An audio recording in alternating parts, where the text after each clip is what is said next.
দাম্পত্য জীবন এমন একটা জায়গা, আমি প্রায় সময় বলি, দাম্পত্য জীবনের শুরুটা হলো, উর্দুতে একটা কবিতা আছে, ইবতেদায়ে ইশক আর ইন্তেহায়ে ইশক বরাবর নিহি হোতা হ্যায়। প্রেমের শুরু আর শেষ একরকম হয় না। প্রেমের শুরুতে শুধুমাত্র ফুল দেওয়া নেওয়া হয়, শেষে লাঠিও দেওয়া নেওয়া হয়। ঠিক না বেঠিক? শুরুতে মোহব্বত উতরায়, উন্মাদ হয়ে যায়, মা বাপ চিনে না, নামাজ চিনে না, মুরব্বী চিনে না, সমাজ চিনে না, বন্ধু বান্ধব চিনে না, রাগ সব। এখন আমার মনের মানুষের সাথে আমার চ্যাটিং চলতেছে, কিচ্ছু চিনে না, সে ভালোবাসা উতরাইতে থাকে। এরপরে শেষ পর্যায়ে যখন চলে যায়, তখন ওই ফোন নম্বর দেখলে মেজাজটা গরম হয়ে যায়। ঠিক না বেঠিক? ইবতেদায়ে ইশক আর ইন্তেহায়ে ইশক বরাবর নিহি হোতা হ্যায়। এটা বাস্তবতা যে প্রেমের শুরু আর শেষ একরকম থাকে। যারা বিচক্ষণ তারা একটু হিসেব করে পা বাড়ায়। ঠিক একইভাবে বৈবাহিক জীবনে তিনটা ধাপ আছে। কয়টা ধাপ আসে? তিনটা ধাপ আসে। বিবাহের পরপর ভালো হোক আর মন্দ হোক, প্রথম প্রথম নতুন জামাই বউ অনেক মহব্বত আদান প্রদান করে, অনেক ভালোবাসা, অনেক স্বপ্ন, অনেক প্রতিজ্ঞা, অনেক ওয়াদা, অনেক কমিটমেন্ট, অনেক প্রমিস, অনেক ভালোবাসার বিনিময় হয় বিয়ের পরপর। এরপর যখন 1-2 বছর চলে যায়, আল্লাহ তাআলা একটা বাচ্চা দেন। ওই বাচ্চা রাত্রে ডিস্টার্ব করে, মা উঠতে দেরি হয়েছে, বাপে ধমক দেয়। এরপরে আস্তে আস্তে দূরত্ব তৈরি হয়। ওই বাচ্চা আরেকটা বড় হয়, আরেকটু বড় হয়, আরেকটা হয়। এরপরে নানা রকম ঈর্ষণীয় মনোমালিন্য হয়। মায়ের কথা শুনে ছেলে খেপে, অথবা বউ তার শাশুড়ির কথা শুনে খেপে। আস্তে আস্তে আস্তে আস্তে আস্তে টুনটান হতে হতে যখন সংসারটা একটু ভারী হয়, ছেলে মেয়ে হওয়া শুরু করে, 2-3 বছর হয়ে যায়, ও যে ঘোরটা কেটে যায়। সহজ কথা হলো, বিবাহের পরে প্রথম প্রথম যে ঘোরটা থাকে, ওই ঘোরটা কি কেটে যায়। অনেকটা ইয়ের মতো, সফট ড্রিঙ্কসের মতো। সফট ড্রিঙ্কসের বোতল যখন আপনি মুখটা খোলেন, যেই পরিমাণ ঝাঁজ এবং তেজ থাকে, কিছুক্ষণ পরে আস্তে করে সেটা লেভেলে চলে আসে কি আসে না? বিবাহের পর প্রথম যে মহব্বত থাকে, যে বোঝাপড়া থাকে, যে আকর্ষণ থাকে, এটা আস্তে আস্তে কমে। যখন কমে, এরপর আসল রূপটা দেখা যায়। ওই যে মহব্বত উতরাইছিল একটু আগে বা কিছুদিন আগে, সেই মহব্বতের আসল রূপটা ছেলেও দেখতে পায়, মেয়েও দেখতে পায়। শুরু হয় এবার তুমুল আকারে ঝগড়া, ফাসাদ, গন্ডগোল। এটা বাস্তবতা হয়। এরপর বৈবাহিক জীবনের একেবারে শেষের দিকে যখন চলে যায়, তখন আবার ওই প্রথম সময়টা কিন্তু ফিরে আসে। অর্থাৎ বুড়া বুড়ি টোনাটুনির সাথে সম্পর্কটা খুব ভালো থাকে। আপনি আমাদের এই সমাজে জোয়ান জামাই বউ যেরকম মারামারি লেগে থাকে, গন্ডগোল লেগে থাকে, মুরব্বী চাচাদেরকে বুড়া বুড়ি এরকম গন্ডগোল লাগালাগি করে এবং চুলাচুলি করে, এরকম খুব বেশি দেখেন? একেবারেই নাই। ওই মাঝামাঝি পর্যায়ে যা হয় না হয়, শেষের দিকে আবার মহব্বত অনেক হয়। নদীর এপারে কিছুটা শান্ত, ওই পারে কিছুটা শান্ত, মাঝখানে উত্তাল তরঙ্গ।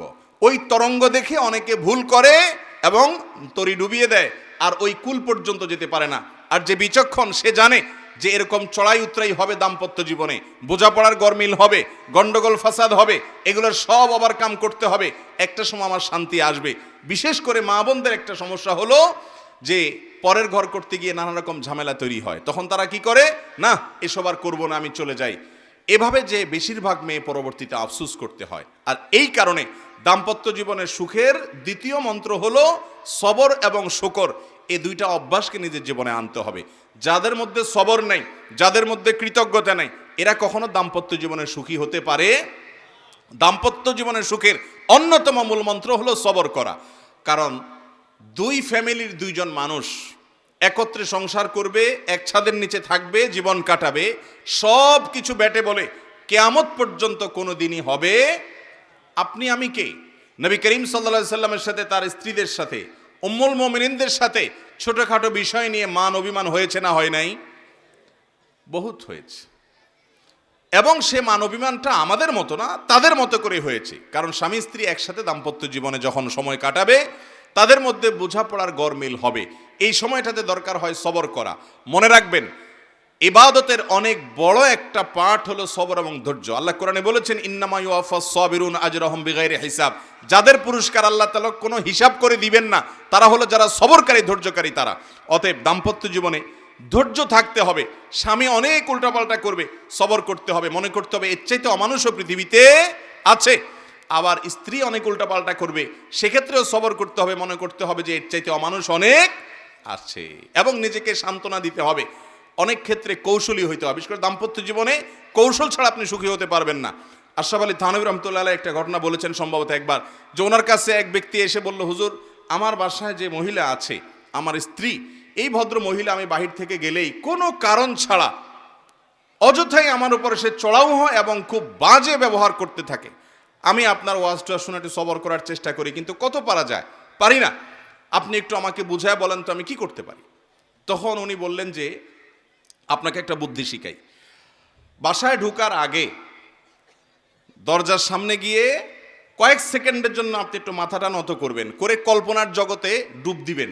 ডুব দিয়ে নিজেকে নিজে বলবেন যে আমি এখন দরজা খোলার সাথে সাথে কথার কথা একটা কুকুর আমার বাসায় আছে, কুকুরটা আসবে, তো কুকুর মানুষ দেখলে ঘেউ ঘেউ করে, এটা করবে। এটা আপনি শুধু মাথায় মনে মনে চিন্তা করবেন। এরপরে খোলার পর মানুষকে কুকুর মনে করে ছোট করা না, মানে এটা জাস্ট একটা ট্রিটমেন্ট, যে আমি মানুষ না, মনে করলাম যে একটা মানুষের বাসায় একটা কুকুর আছে, তো কুকুরটা আমাকে ঘেউ ঘেউ করবে, এটা তোমার মনে করবা। মনে করার পর এরপরে দরজা নক করবা। বউ খোলার পর যদি তোমার সাথে ঘেউ ঘেউ করে, তুমি সাথে সাথে ওই যে তোমার ধ্যান, ওই ধ্যান কল্পনার জগতে ডুব দিবা। ডুব দিয়া তোমার স্মৃতিতে আনবা যে একটা কুকুর, আমি রাস্তা দিয়ে যাচ্ছি বা কোথাও গেছি, এখন ঘেউ ঘেউ করতেছে, তো কুকুর ঘেউ ঘেউ করলে আমার সমস্যাটা কি, এটা তুমি মনে করবা। তো স্বামী বাসায় গেছে, যা দরজা খুলছে, দরজা নক করার আগে ওইরকম কল্পনা করছে, স্ত্রী দরজা খুলছে, যথারীতি জামা কাপড় খোলার পর শুরু হয়ে গেছে বিশ্বযুদ্ধ, ঠুসঠুস শুরু হয়ে গেছে।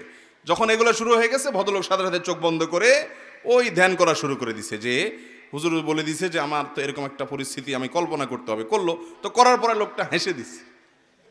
বউ চিন্তা করলে ব্যাপার কি, প্রতিদিন হামলা পাল্টা হামলা হয়, গোলা বারুদ এখান থেকে গেলে ওখান থেকেও কিছু আসে, আজকে দেখি একটা মিটমিট করে হাসে, কাহিনী কি? স্ত্রীর তো মেজাজ আরো গরম হয়ে গেছে, সে যত গরম হয় এ দেখে আরো বেশি হাসে। তখন বলল, ধরছে একটু ঠান্ডা হয়ে, স্ত্রী দেখছে না রাগারাগি করতে হচ্ছে না, বলো কাহিনী কি বলো। স্বামী তো বলে না, একটা পর্যায়ে বলে দিছে যে আসলে হুজুর আমাকে এটা শিখাই দিছে, এরপর থেকে আমার কাছে তোমার এসব রাগ ঝাগ বকা ঝকা এগুলো সব আমার কাছে একেবারে পান্তাবাদের পানি মনে হয়, আমার বরং আরো হাসি আসে। এর পরদিন থেকে আর ওই ভদ্রলোক বাড়িতে ঢুকলে বউ বেচারা ঝগড়া করতে গেলেও আবার গলা থেকে ফেরত চলে যায়, কারণ ঝগড়া করলেই তো কল্পনায় সে অন্য কিছু হবে। এ কথা শুধু মহিলাদের জন্য বলছি, মা বোনদের রাগ করার কোনো কারণ নাই। একই কথা পুরুষদের বেলায়ও হতে পারে, অনেক পুরুষ আছে এরকম ছেঁচড়ার মতো গেউ গেউ করে কি করে না, তো তাদের বেলায় যদি মহিলারা এই একই পদ্ধতি অ্যাপ্লাই করেন, ইনশাআল্লাহ অন্তত ওই গেউটা থামানোর জন্য ওষুধের কাজ দিবে। তো খোলাসা কথা হলো, সবর থাকতে হবে। রাগ হলে পাল্টা রাগ দাম্পত্য জীবনে কখনো সুখ আসার কারণ হয় না। দাম্পত্য জীবনে স্বামী হোক আর স্ত্রী হোক, ধৈর্য ধারণ করতে না পারলে কখনো শান্তি পাওয়া যায়, ধৈর্য ধারণ করতে হয়। নবী করিম সাল্লাল্লাহু আলাইহি সাল্লাম জীবনে অনেক ঘটনা ঘটেছে, এর আগে আমি একাধিকবার বিভিন্ন জায়গায় বলেছি। আয়েশা রাদিয়াল্লাহু তাআলা আনহা ঘরে ছিলেন, তিনি, তার নিয়ম ছিল যে স্ত্রীর ঘরে থাকতেন, রান্নাবাড়া তিনি করতেন। অন্য স্ত্রী এক বাটি খাবার দিয়ে একটা কাজের মেয়েকে পাঠাইছেন, খাদ্দামাকে কৃতদাসীকে পাঠিয়েছেন এক বাটি খাবার দিয়ে, তরকারি দিয়ে ধরেন। তো ভালো বুড়া রান্না করেছেন, রসুলের জন্য পাঠাইছেন।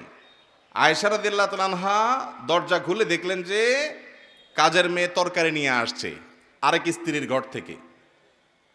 তো এই টাইমে যে কোনো মানুষই, যে কোনো মহিলারই মাথা গরম হওয়ার কথা, আমার বাসায় আজকে উনি থাকবে, আমি যা খাওয়াবো, তুমি আবার ওখান থেকে এক বাটি দিয়ে ভালো হওয়ার চেষ্টা করতেছো।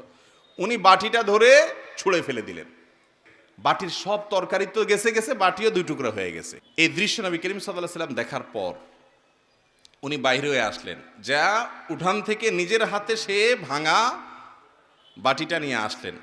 আনার পর একই শেপের একই ধরনের আরেকটা বাটি এই ঘরেও ছিল, আসলে তার ঘরে, ওই খালি বাটিটা নিয়ে কাজের মেয়ের হাতে দিয়ে বললেন, এটা নিয়ে ওই বাসায় চলে যাও এবং খবরদার মুখে তালা, এখানে কি ঘটেছে এর কোনো কথা বলা যাবে না, শুধু বাটিটা সেখানে ফেরত দিবা।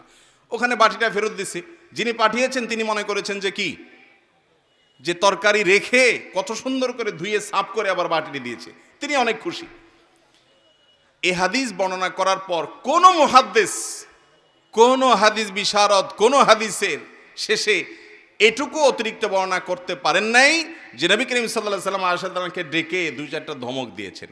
আপনি আমি যদি হইতাম এই জায়গায়, আর কিছু না হোক বোর দিকে তাকায়া অন্তত বিরক্তির সুরে এইটুকু তো বলতাম যে এটা কাজ করলা, তুমি বাটিটা ভেঙে ফেললা, তুমি তরকারি না নিতে বাটিটা ভেঙে ফেললা। নবী করিম সাল্লাল্লাহু আলাইহি ওয়াসাল্লাম একটি কথাও বলেছেন বলে কোনো বর্ণনায় পাওয়া যায় না। দাম্পত্য জীবনে শান্তি আসার জন্য স্ত্রীর অনেক কিছুকে হজম করা শিখতে হয় স্বামীর, আবার একইভাবে স্বামীর অনেক কিছুকে হজম করা শিখতে হয় কার? স্ত্রীর। আজ আমাদের সমাজ ব্যবস্থায় ভোগ ভোগ ভোগ, ত্যাগের কোনো নাম নিশানা নেই, যার কারণে সবর কেউ কাউকে প্রতি করতে রাজি না। দাম্পত্য জীবনের শান্তির জন্য এই সবর এবং শুকর যা আল্লাহ তাআলা দিয়েছেন সেটার উপরে শুকরিয়া আদায় করার মানসিকতা থাকতে হবে, না হলে কোনোদিনই আপনি শান্তি পাবেন না। আসুন্নাহ ফাউন্ডেশন, উম্মার স্বার্থে সুন্নাহর সাথে।